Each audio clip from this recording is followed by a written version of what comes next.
This morning we're going to finish up the section on work and family and transition to sexual orientation, sexual identity in the workplace. What we left off on Thursday was talking about childcare and the cost of childcare.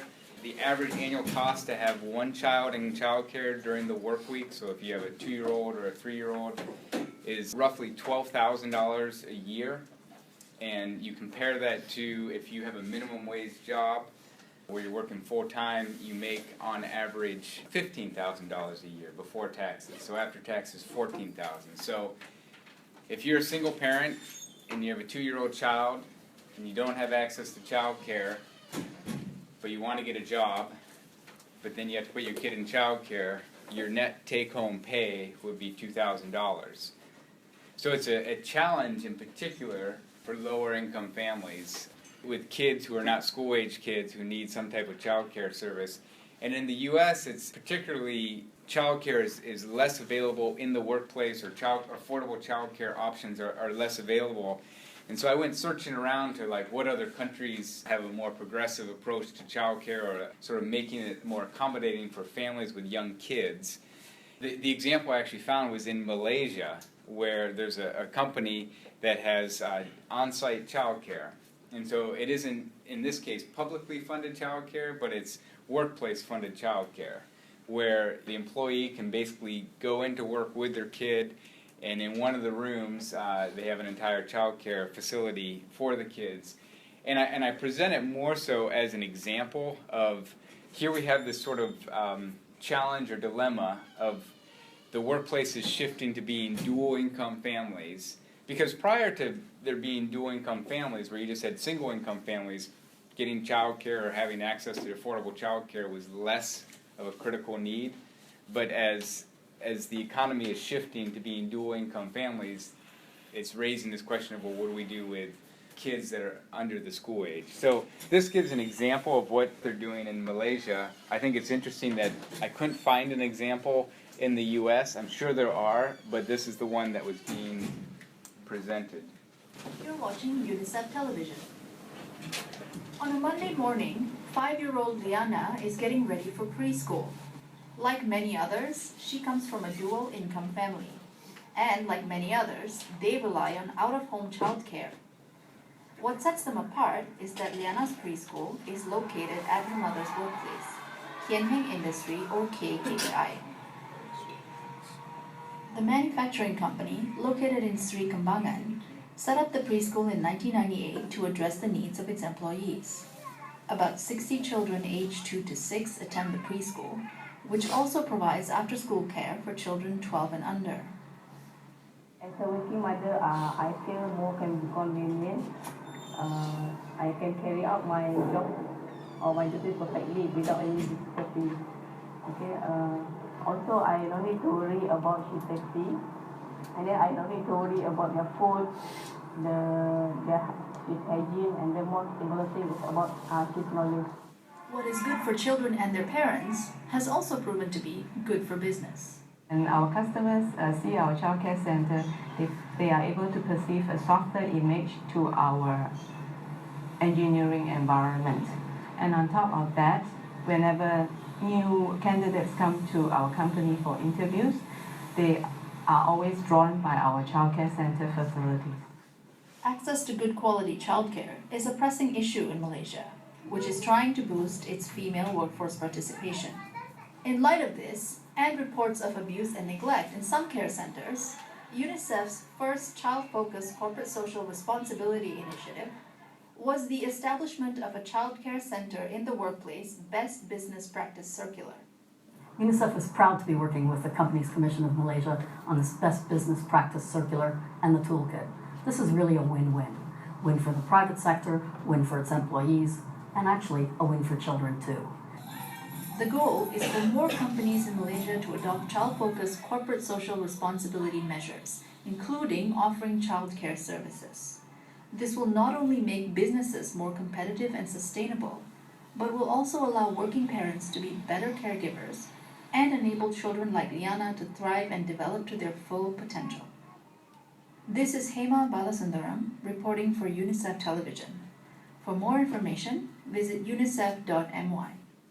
it's interesting that this clip is from the developing part of the world. Malaysia is, in all respects, more developed than a lot of places, but still it's a developing economy.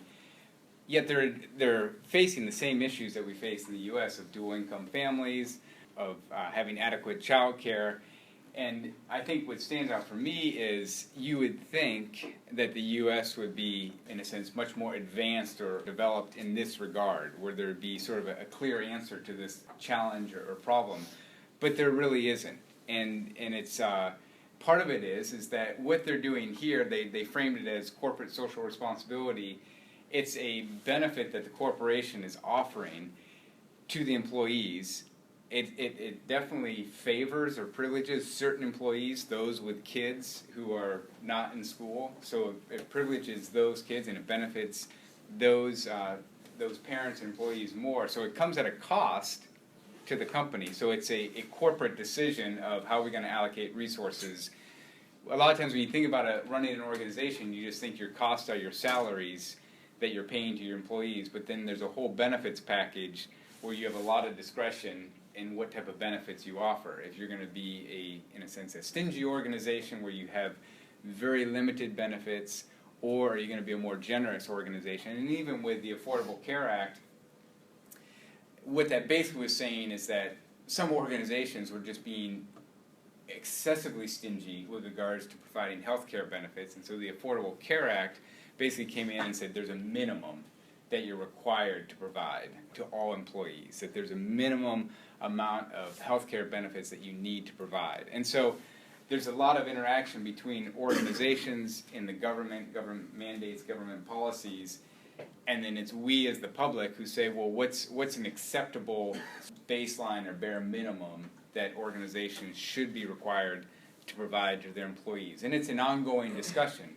What's interesting, in the U.S., there was, in the 1940s during World War II, there was an act called the Lanham Act that was being pushed through Congress, or trying to get passed in Congress, and it's basically a recognition that a lot of the men were off at war, and so the women were being called into the workforce to fill those gaps and fill those needs, in particular in the wartime industry arenas of producing parts and machinery for the war effort. And so Congress recognized that men are off the war, women are leaving the home to go work in industry, and so someone needs to take care of the kids.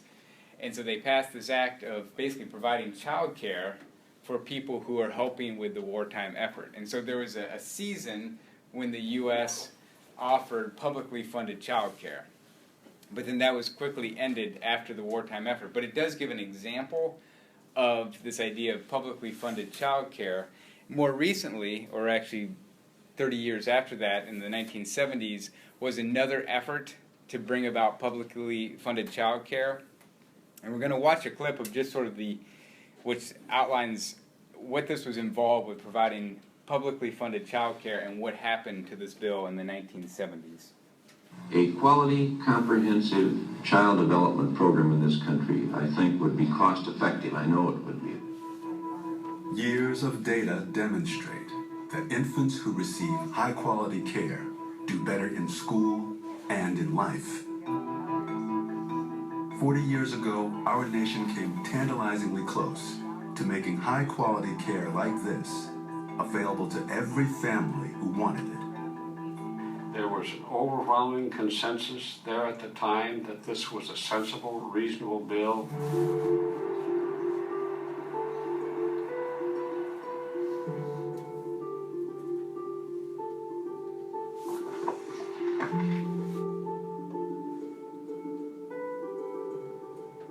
I was very close to the president, and he looked to me to tell him what the thinking and feeling was of the conservative movement.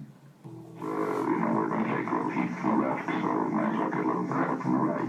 We discussed that last night with Mr. President, because I asked Pat Buchanan to get him, because the words we use are very, very important. I did call it the most radical piece of legislation to come out of this Congress of the United States. The President says he vetoed it mostly because of its provisions for child care. Services ranging from prenatal care to counseling for teenagers have been established. This is the heart of it. for the federal government to plunge headlong financially into supporting child development would commit the vast moral authority of the national government to the side of communal approaches to child rearing over against the family-centered approach. With one stroke of the pen, President Nixon has broken his own promise to support child development, and he has greatly damaged the chances for the children of working families as well as poor children. The veto really did hurt. It said it was undermining the family when the family and parent role was central to everything we talked about. It said it was going to communalize family life. They did find a golden vein of anxiety in America that worked, and they knew it worked, and I think they've kept it up. Mr. Nixon says, and I quote from his veto statement, "No immediate need has been demonstrated," unquote, for these centers. Dan Rather, CBS News. Did you know about that? I didn't know about it. I didn't. And can you imagine if there was a federal program with sliding fee childcare? Would that be fantastic or would that be fantastic?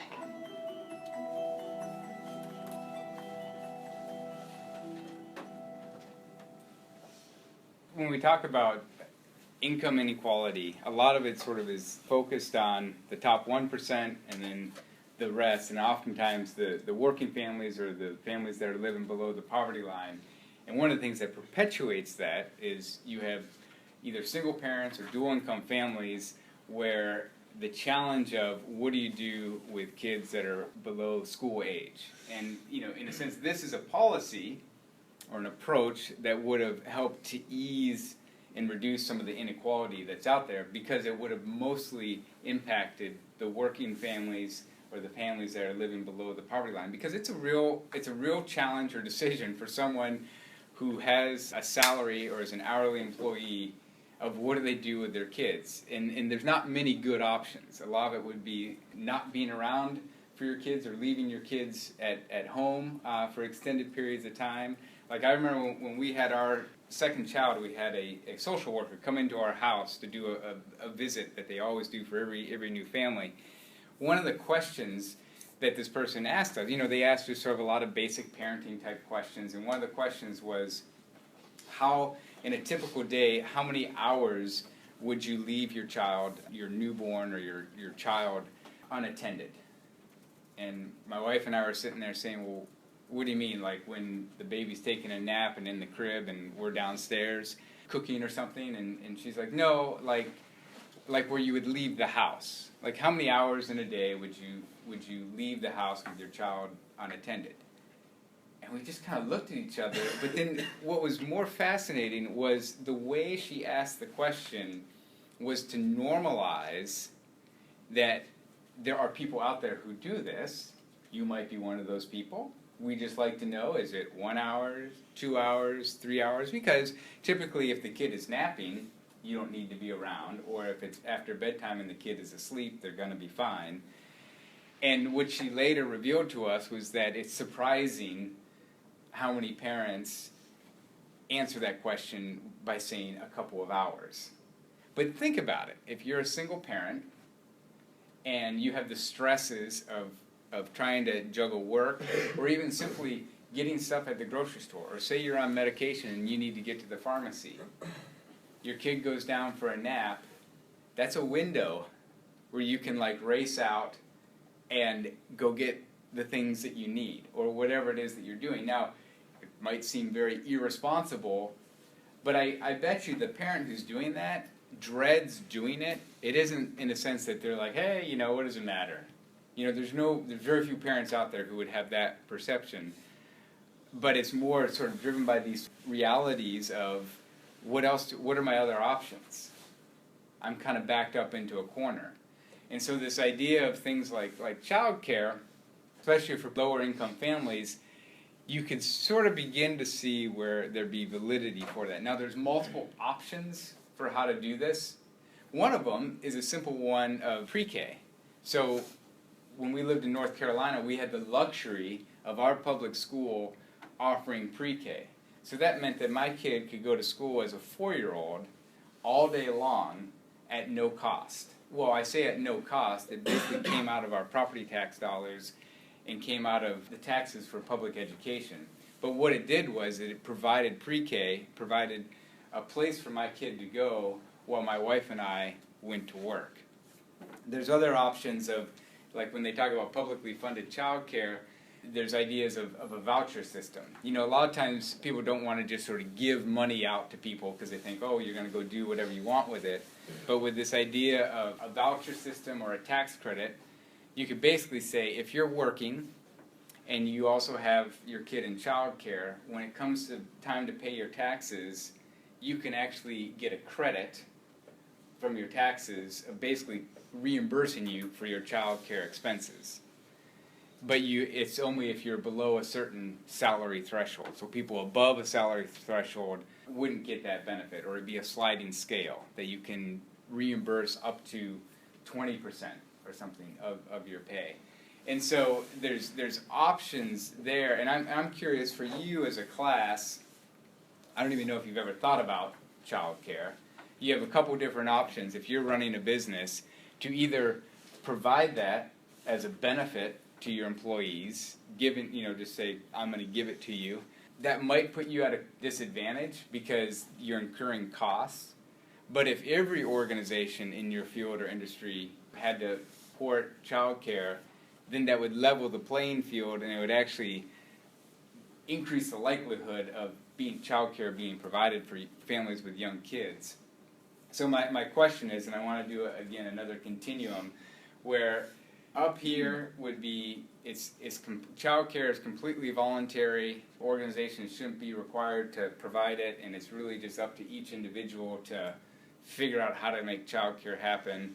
Or if you're somewhere in the middle where you think there should be a sliding scale of government-funded childcare or government-mandated childcare where they require every organization to provide some level of childcare assistance, then you're in the middle. And if you're towards the very back is basically, we provide a place for our kids from age 5 to age 18. We should actually bump that down to providing something, a place for kids starting at age 2 and all the way up. So basically things like pre-K and other across-the-board benefits that just make childcare available to all people who would want it across the board. There's no sliding scale. So basically, if you're more of the perspective that the way the system is right now is fine, and it should be up to each company to decide whether or not they want to provide childcare, and the government shouldn't be involved, come up here. If you're in the middle ground where you think, yeah, some sort of childcare assistance should be provided for lower or working class families in the middle, and then in the back, it's like it should be made available to everyone, starting at age 2 or whatever, going the way back. So is this saying that if each of you is the owner of a business, you'd be willing to incorporate some sort of benefit to assist with child care expenses? Is there anyone who would be opposed to incorporating some sort of benefit for child care purposes? Okay, and so the people who are more on this end, why do you see yourself more on this end of limited child care assistance versus the people on this end who are, let's give universal child care assistance? What are some of your reasons? I think you can't really control what an organization wants to do, whether or not it's just part of their hiring practices, but I think from a workplace standpoint, it's very beneficial if you were recruiting with that company and they're like, this is where you can have your child come in every day. I think from that standpoint, just a really good opportunity to kind of bring in more people. Mm-hmm. Yeah. Well, and again, it's, in a sense, you say you don't think you should be requiring organizations to do this. We have done that with healthcare. We have said, listen, it's unacceptable for you to be employing someone and not provide healthcare benefits. There was a time where a company could hire someone and just say, we pay you what you pay, and there's COBRA or other types of independent health insurance that you can get. I mean, there's a lot of leeway in what can be mandated and what can't be. And one of them could be childcare, and there's other benefits like workman's comp. Like if you get injured on the job, there's still some industries where if you get injured, sorry, you're out of work. I mean, you think about the people in the moving industry. The way that industry is set up, it's all independent contractors. So if I'm a mover and I work for, United Moving Company, I don't actually work for United Moving Company. I'm an independent contractor. And so if I'm moving someone out of the house and I fall down the steps and break my leg, I'm out of a job. Like, there is no workman's comp. I could independently buy workman's comp insurance. Or if I'm a migrant worker where I get my living through picking produce, if I get injured on the job, I'm out of work. I don't get insurance. And so when we talk about people living on the edge of slipping into poverty, a lot of it is because the way the workplace benefits are set up such that there is no safety net. Whereas here at IU, if I, in a place where I'm unable to work, I can still get a paycheck so that we don't default on our loans and we don't miss medical bill payments and go into debt and bankruptcy. Like, there's a safety net for this particular industry, but not all industries. For the people on this end who are more inclined towards more universal child care or a benefit that would benefit a larger proportion of people, why do you have that perspective? Yeah. There should be childcare for all, like, pre-K young kids. I think that's important, especially for single mothers and things like that. But I also don't think it should be government regulated. I think that can be, like, lead to reckless spending. So I agree that there should be some childcare, but not a ton, especially not if it's being regulated by the government. And when you say regulated by the government, you mean provided by the government? Yeah. Okay. So yeah, I mean, the one option is there's a bunch of child care agencies, facilities out there already, and so the idea of a voucher system would be, here is a prepaid check for a couple $1,000s that can only be spent on child care. Like, you can only, the only people who can accept this check are child care facilities, in a sense. And so the government more just sort of says, we're going to provide this benefit, but we're not going to be managing child care facilities. Anyone else who would have a perspective of, yeah, I think it could be beneficial to society to provide child care on a broad scale? I mean, if people need child care, why not just give them? It would cost money. Well, I mean, what's an infant gonna do? Like, an infant needs to, like, have that care and support available. Yeah. Well, and so the flip side is we all get a paycheck and we all have to budget our resources and decide where we spend it. And if I have a kid, I've incurred that responsibility, and it might mean that I don't get to have as nice a car, or I don't get to have other luxuries because I chose to have a kid. Other people choose to not have kids, and so they can reallocate their money in other places. It's not a simple, straightforward thing, and you always, especially if you think about single parents, there's some highly responsible single parents. Maybe their partner died, and so they're widowed, and it's something completely out of their control. It could be any one of you. You could be married with 3 kids, and all of a sudden your partner dies and doesn't have life insurance. And all of a sudden you're a single parent. You had a good job, but it was complemented by your partner so that it actually made your standard of living doable, but then you're thrown into a situation where you're now one of those single parents. Or there's also fairly irresponsible single parents who just are more frivolous with their spending and irresponsible in saving or managing their money. And so then how do you run an organization or a government or society when you have both types of people? The highly responsible single parent who just got hit with a very unfortunate situation, and the irresponsible single parent who is going to be a drain on the system.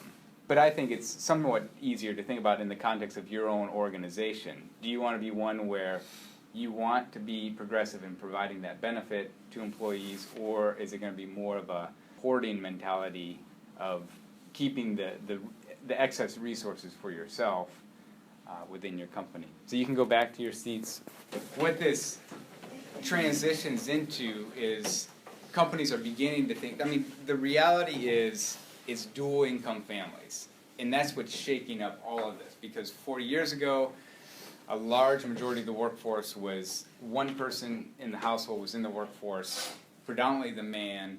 When people talked about the work week or the way that corporations are structured are male bias or reflecting male preferences, it's not necessarily reflecting male preferences, but it's reflecting the idea that you have a single income family where just one person in the household is working, and so it's biased towards that. So the 9 to 5 work week or Monday through Friday, sort of the standard work week, it's not necessarily male bias, it's biased towards a single income family. But what they're beginning to experiment with and explore are these ideas of two key things, of flex time and telecommuting. So these are relatively new inventions or developments within the workplace to address whether it be things related to childcare or just lifestyle complexities. The first one is flex time, and what flex time is basically saying we're not beholden to the 9 to 5 work week. We're going to be flexible in the times that you can work. And so if you think about it, if you're a family where both you and your partner are working and you have kids in school, oftentimes school doesn't start till 8 or 8:30 and it gets out around 3:30 or so. And if both of you have an 8 to 5 or 9 to 5 type of job, getting your kids to school and picked up from school is really complicated. What flex time would allow for is something where, oh, okay, I want you to work an 8-hour workday, but what if you came in at 6 a.m. and then you could be off at 2 p.m. Still have the same amount of hours in a day, you still have the same work requirements, but there's flex time as far as when you come in and when you leave, and your partner could work, let's say, 10 to 6. If you had that option of flex time. And so flex time all of a sudden takes a situation where you're just kind of stuck, because it's like, well, what are we going to do? We can't both have full-time jobs where we're working 9 to 5. But if you switch it to having flex time, all of a sudden it feels more manageable. And so another options that are thrown out there is, why is it 8 hours, 5 days a week? What if you worked 4 days a week at 10 hours a day? You know, for me personally, if once I'm in work, I can, I'll throw on an extra 2 hours if that could mean at the end of the week I get an entire day off. That's a pretty good setup, and in fact, my productivity arguably would increase if I worked, in a sense, a 10-hour day, so I don't have the cost of the startup and shutdown of an additional day. But actually, once I'm in there and working, I just continue cranking it out. And so I do a 4-day work week where the 5th day I have off to do things like get groceries, do laundry. I mean, that's probably one of the biggest challenges for me, is managing life when I'm working a 8 to 5 Monday through Friday job, because all the other businesses where I need to get my stuff, like if I need to get my car repaired, they're operating on the same schedule as well. So how does a person get in, or to go see a doctor, or go take care of life issues, whatever they are? Life issues, typically the businesses that address those are open Monday through Friday, 8 to 5. So this idea of flex time is one where it's like recognizing that the traditional 9 to 5 work week, Monday through Friday work week, there's nothing magical or inherently ideal about that.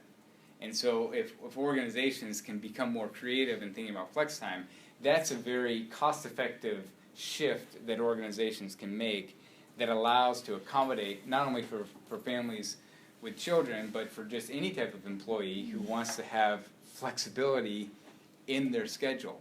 And so I guarantee you talk to employees who are working for companies where they are more flexible in their work schedule, their views of their job satisfaction is much higher. I mean, I know one woman who was working at my former university, she did this where basically every other Friday, she came in early, an hour early each day, such that every other Friday she had completely off. She loved it. I mean, you could just see the glow in her face because she knew that that Friday she was going to get off. And it didn't really throw off the organization very much because they knew that every other Friday she wasn't going to be there, so they wouldn't plan meetings or critical stuff on that particular Friday.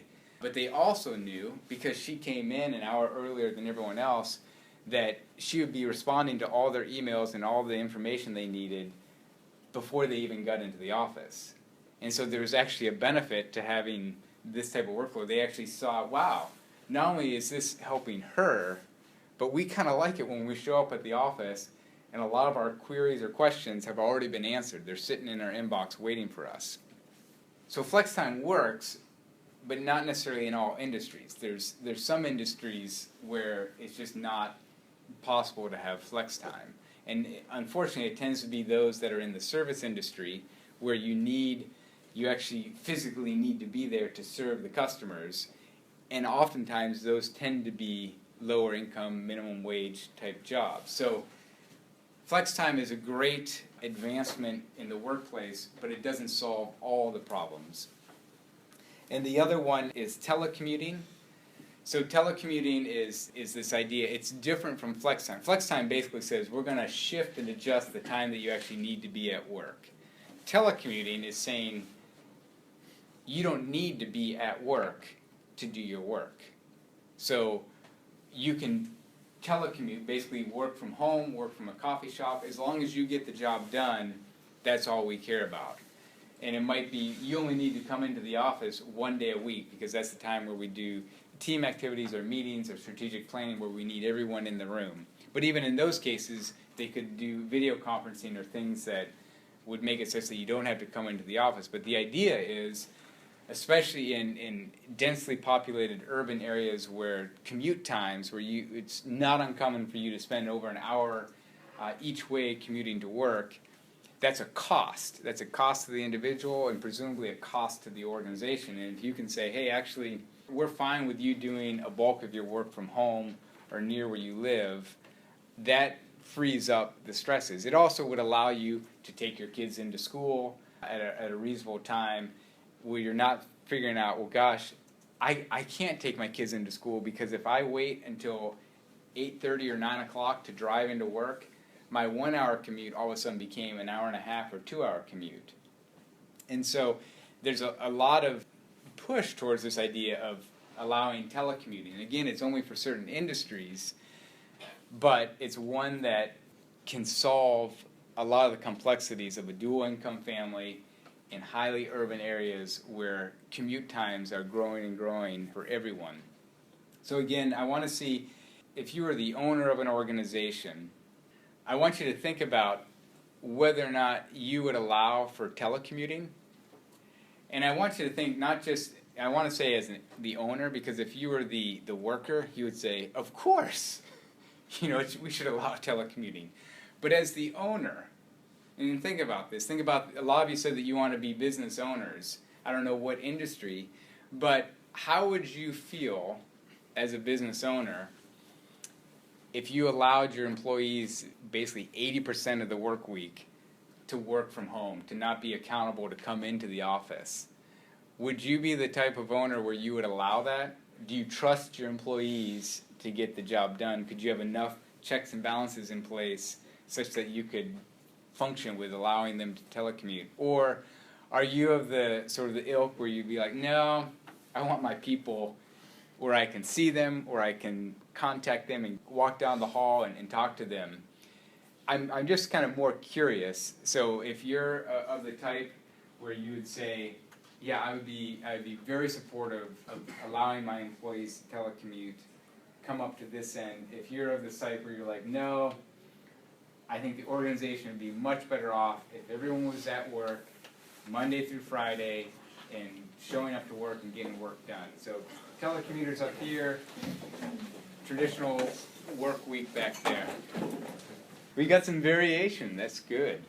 So we'll do the telecommuters first. Tell us sort of if the industry impacts your decision, and more so why you would be advocates for telecommuting.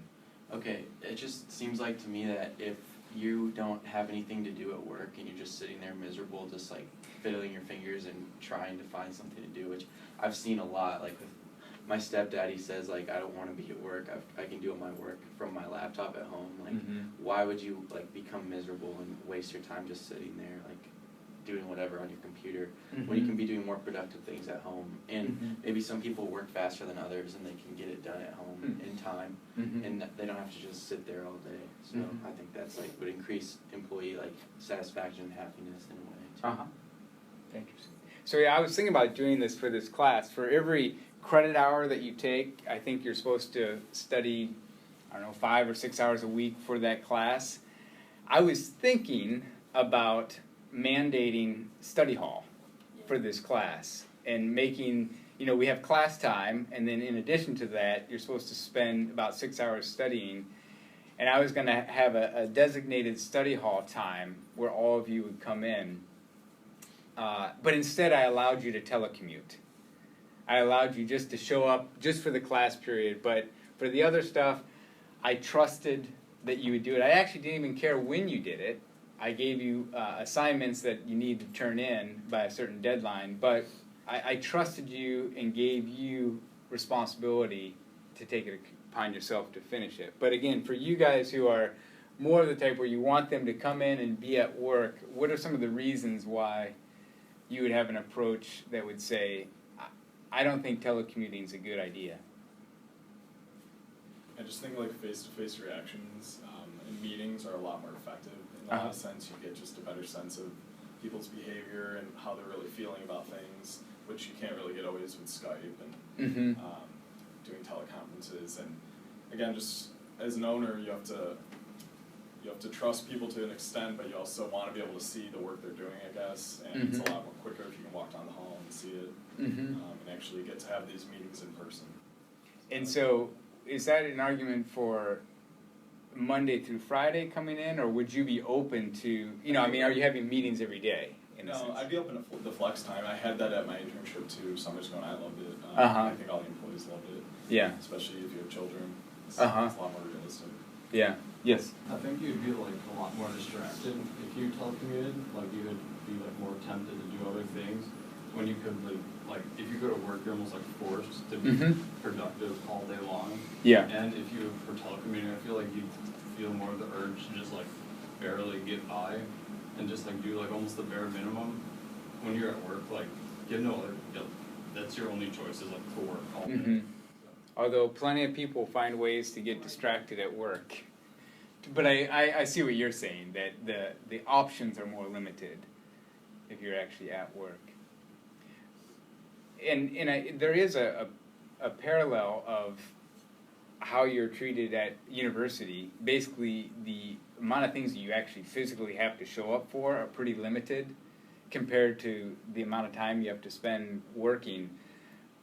Maybe you guys know yourselves well enough to know, yeah, the way it's set up at the university, we're not as productive as we could be, or if I was an employer hiring me, I think it would be better to have me be at work because I think I would get more done. It also would be interesting to see if you personally would want to be a telecommuter. So if you had the option between telecommuting or going into work Monday through Friday, which would you pick? So the people who would want to telecommute, would want that option to telecommute, raise your hands. So part of it is simply how much do you trust your employees to get their work done? And could you set up something such that you could begin to manage their productivity even if they weren't physically there? So you can go back to your seats. And this isn't a conclusive final decision on the idea of telecommuting, even in the high-tech world where it's much more conducive to having telecommuting options because a lot of it is doing coding and work behind a computer, and why does it matter if you're sitting behind your computer in the workplace or at a coffee shop or at home? But Marissa Mayer from Yahoo basically shifted and radically changed Yahoo's policies to where they used to be able to telecommute, and she said, nope, no more. I want all of you to be in work. Now, here's a very progressive company that's on the cutting edge of technology, and doing a lot of these creative things, and a new CEO comes in and says, that's not working. I don't think that's a smart business model, and we're going to shift and change. And she caught a lot of flack for that. And she was interviewed recently, or they talked about this decision recently. And I think it's interesting to know both sides. You know, a lot of times we can present certain policies that are like, oh yeah, why wouldn't we do Flextime, or why wouldn't we do telecommuting? But here's an example of a Fortune 500 company going back to a more traditional model. Marissa Meyer, named one of Fortune magazine's most powerful women, says she has to ruthlessly prioritize. Meyer, who famously or infamously, depending on who you ask, returned to work 2 weeks after giving birth, is shaking up the debate over work-life balance issues. In this memo, first obtained by the tech blog All Things D, Yahoo's Human Resources Director outlines a new policy: no more working from home. Quote, to become the absolute best place to work, communication and collaboration will be important, so we need to be working side by side. That is why it is critical that we are all present in our offices. Workers currently telecommuting have until June to either get comfy working out of the office or leave. Yahoo's new policy was ripped by some commentators. Richard Branson, CEO of Virgin, said the decision seems backwards at a time when remote working is easier and more effective than ever, adding, quote, yours truly has never worked out of an office and never will. Blogger Lisa Belkin, writing for the Huffington Post, sees it as a direct dig against working parents. I think it's backwards. I think it's the opposite of what she should have done. And CEO Eric Holtzclaw of marketing company Laddering Works says not only does he let his employees work from home, he logs time away from the office as well. I am always more efficient when I work from home, and working from home or working from a third location. So I do a lot of writing, and I think that if you work in a coffee shop and some of those kind of places, you'll get more inspiration. Meyer is bucking the trend. 9.5% of workers worked from home at least 1 day a week in 2010. That's up from 7% in 1997. But her decision doesn't come out of the blue. She came from Google, a company that likes the collaborative atmosphere when workers have face-to-face time. And she is in the middle of a turnaround for Yahoo. We reached out to Yahoo, but the company declined to comment. The website Business Insider did talk to some Yahoo employees, and not all of them are upset. It was getting way too lenient, and people weren't using their best judgment necessarily with working from home versus working in the office, to the point that some of them didn't even realize their colleagues still worked for Yahoo. They were coming in so infrequently or not at all. It's surprising, though, because it's coming from Yahoo. Tech companies have traditionally been trailblazers when it comes to telecommuting. Take Cisco, for example. 90% of its workers work from home at least 1 day a week. Lisa Sylvester, CNN, Washington. As you go into the workplace, one of the things that you'll bring is a familiarity with a lot of these different options. Because if your boss says, hey, I've heard things about Flextime, or I've heard about telecommuting, I think we should be all in, you can say, oh, but have you considered this? Or there could be this potential drawback. And so one is simply being familiar with the pros and cons. And basically, some industries are much more conducive to telecommuting and Flextime and others aren't, and sort of knowing the differences between those. You know, there's an argument that if you allow someone to telecommute, they're even more productive. They work even more hours because, you know, sometimes you could say, well, I clock in, you know, when I show up at work, and I clock out and I don't touch my stuff. But if I have a computer that's connected 24/7 and I'm a workaholic, you're going to get much more than the 40-hour work week out of me. You know, you can even see that amongst professors or your employer. If you're getting emails at 10 p.m. at night, they're working. And they're probably not getting paid for that work, but they're still working. And so in some ways, you could sort of see that certain types of personalities or profiles, you would actually get higher productivity if you didn't have this mentality of it's a 9 to 5 work week, and when I clock out, I'm done, I'm no longer working. So a part of it is just thinking through what type of employees are you hiring. If you're hiring employees where you wouldn't trust them to get their work done at home, you know, they're not motivated or they're not responsible enough, is that even the type of employee that you'd want to hire? Because there's not much of a difference when they come into work. If you're already questioning or suspicious about their motivation or their drivenness, then it's not really going to change once they get into work. So a lot of it is thinking through, when you think about these policies, it impacts the type of people you're even hiring. The last thing, as we talk about the life course in the workplace, we started off with becoming pregnant and having a child, and then having kids, raising kids.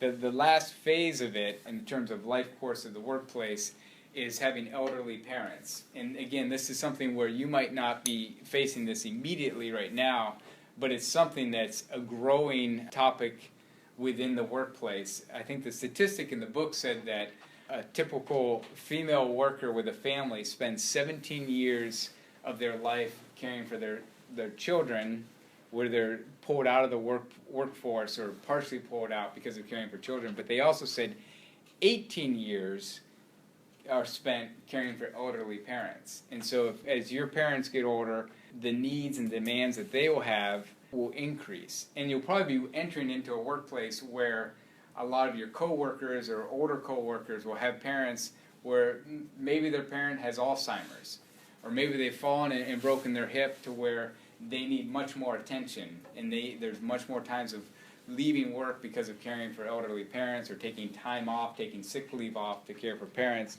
And just to give you a sense of the demographic shift which is causing this, so it's two things that are causing this. The first is the dual income family, where both people are at work, so the convenience of like, oh, I'll go and take care of this person is no longer an option.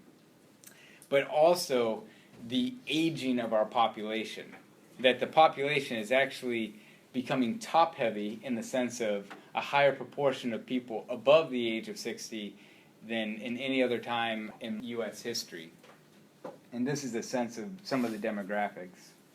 The United States is going through two big demographic transformations. Our population is becoming non-white, and it's aging in record numbers. This is a profile of future America, based on the most comprehensive survey ever of its kind by the Pew Research Center.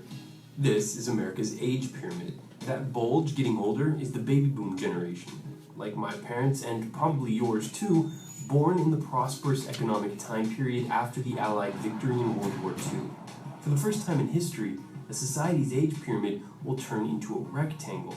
Living longer and having less kids are the ingredients for an older population. Other highly developed countries are also entering this uncharted territory in human history, when there will be almost as many of us over 85 as there are under 5.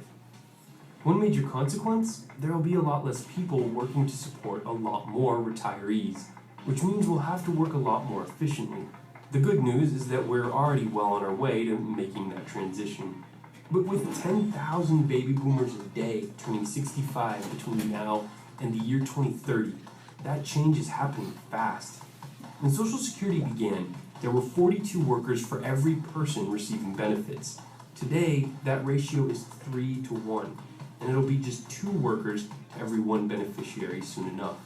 Another piece of good news, though, is that the percentage of Americans who think this creates a strong conflict between the different generations is relatively low. Here is how the 4 current adult generations feel about a few key topics. Millennials and Gen Xers are much more politically liberal, as seen in our support for President Obama, our strong support of marijuana legalization, and same-sex marriage. As recently as 2000, though, there wasn't much difference in the way young and old voted. But after Bush and the rise of Obama, the difference between the parties has never been clearer. When it comes to religion, nearly twice as many millennials as their parents say they have no affiliation. Many of these trends are being driven by the internet, and the fact that we millennials are the final generation that will remember life without the online world. Today's young people are digital natives. So as you are entering into the workforce, understanding the reality of the aging population and the need to care for elderly parents is an issue that is just going to be present. It's one that you might not be cognizant of or personally feeling or impacted by, but it's just like the single parent who has a young child. You might not be personally experiencing that, but you would be leading people who are in those situations and recognizing, oh yeah, that is a concern that's out there that I was not cognizant of, but I need to address it, or I need to be familiar with it when I think about managing workforce diversity. And I'd say that the whole topic of working families in the US is becoming a very hot and significant topic. It's not just sort of, oh yeah, this is one of these phases or fads that we're going through, but it's actually because of these demographic shifts in the workforce. And recently the White House had a summit on working families, and there's a video that sort of summarizes what this Working Families Summit was. What I think it signals is this type of summit wouldn't have occurred 40 years ago. And as you enter into the workforce, recognizing all of these different topics related to work and family, which, you know, at the beginning of the class they said we're going to do a whole section on work and families, it'd be like, okay, what are we going to talk about? But actually there's a lot of complexities and a lot of things that are driving changes in the workplace because of work and family related topics. And President Obama hosted this summit, which basically I think does a good job of summarizing all the different topics and issues related to work and family and its broader implications for the workforce.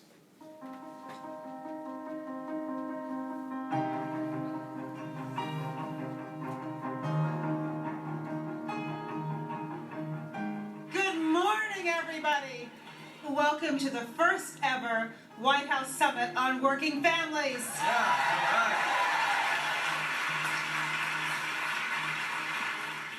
Women are nearly half of our workforce, but too many women still earn less than men. There's over 100 million families earning less than $45,000 a year for a family of 4, and that is a hardship and can't make ends meet.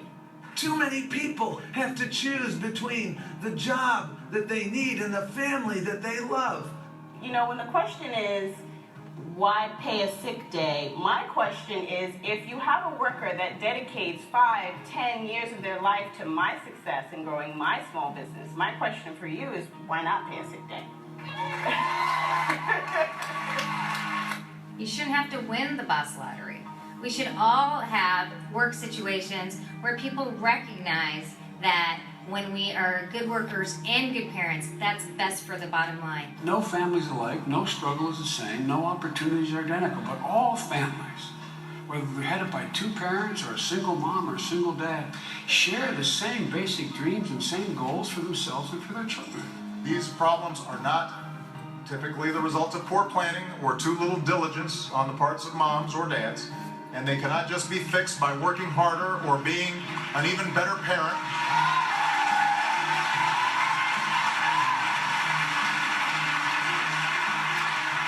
All too often, they are the result of outdated policies and old ways of thinking. Family leave, child care, workplace flexibility, a decent wage, these are not frills, they are basic needs. They shouldn't be bonuses, they should be part of our bottom line as a society. That's what we're striving towards. That's what you're fighting for, that's what this summit's all about.